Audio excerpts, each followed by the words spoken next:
sëñ Mandumbe toog naag sëriñ bi bis muy xalaat bis penc ba mu yàgg rek al jàpp ko mu ni bëri jóg na sëñ Tuubaa day tontom xel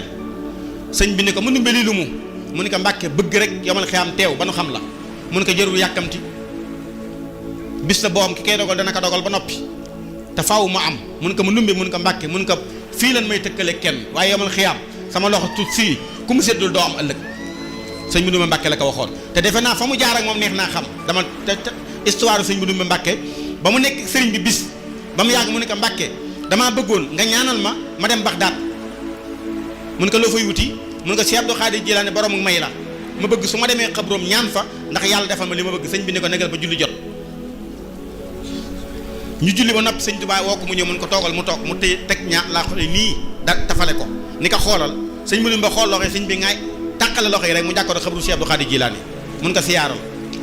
loolu mooy yàqinte bi muy wax tabir rijaala xabla suxba mooy loolu bala ngay jébbalu cib sëriñ na nga ko natt ma xam mooy kan mag ñi doon natt sëñ Tuubaa bam demal ci siira Aboubacar Siddiq dem na Sham benn yahud gis ko ni ko yow am na koo xam ne Muhammad la tudd mu ni ko waaw mu ni ko kooku sawaay la mu ni ko waaw mu ni ko jàpp ko bu baax mbir mu rëy dana ko dikke ndaxte ba mu koy wax loolu ginnaaw bi yonent bi yónni nañ ko Aboubacar ñibbisi bi mu ñëwee sallallahu alayhi wasallam ni ko dafa mbir mu wees mu la fi wuutu mu ni ko mbir man la mu ni ko sama borom yónni na ma ab yonent la mu ni ko jox maw lay Aboubacar wax ko ni ko jox maw lay mu ni ko la la yahud waxoon ci Saam doyul aw layam mu door a dugg ci lislaam loolu mooy lay yooyu mag ñi daan wut defe naa dama ci mi na miskiya si am la mi jóob yéen a ko jàng nee na ca daara ja di xalaat bàmmeel ak barsàq ak bàmmeel ak malaaka yi ba mu yàgg mu jël xelimaam ni lay ta ci yi maa saa yakunu jawaabi in ataani fi turbatil malakaan yi man Cheikh Ahmadou Lamine Diop neexante woon na ma xam tontum ñaari malaaka ya nee na waxtu taw la toog ba mu yàgg rek am ku yëglu ci bunt bi nee ñu ubbi mu ni sëriñ bi nee na am ku ñëw fekk wuy si ko nee na ka fare woon ca bunt ba moo jóg topp ko bana àggee sëñ bi jox xasida googu nga xam ne da koo tëggee mi ne lawhil mahfuus ni ko boo demee jox ko Mouhamadou Lamine Diop nekk naka mokkal waa daara ja mokkal ko tontu ñaari malaaka yaa ngi nii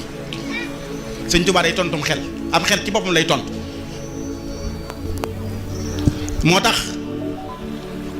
am na bis ku toog ak moom am lu mu bëgg a laaj sëñ bi ni ko sa kawari bopp yi daggal ma ci benn ndax xam na li mu ko bëgg a laaj ndax da koo bëggoon a laaj ni ko sa njab sa doom yi kan moo ci gën loolu la bëggoon a laaj sëñ bi ni ko sa kawari bopp yi daggal ma ci benn laajagu ko de da koo xalaat rek sëñ bi wax ko loolu mu def nii dagg nii daggaale kawar yu bari sëñ bi ni ko benn dong laa la waxoon de mu ni ko Mbàkke damaa mun ak teew la ak ràññee ba mën a dindi ba mën a dagg benn mun ko li nga may bëgg a laaj laa lay tontu loolu sëñ Tuubaa da nga koy dégg li nga may bëgg a laaj laa lay tontu bu sëñ Tuubaa jeexee jeex na ni ko yaa ngi ma bëgg a laaj ni ma sama doom yi ku ma ci gënal man mun ko li la dal ci kawar gi moo ma dal ci ñoom suñu borom bi mu leen bindee ñu ay tànneex dama leen këfandoo damaa ñëw rek këf leen dem damaa ñëw rek këf leen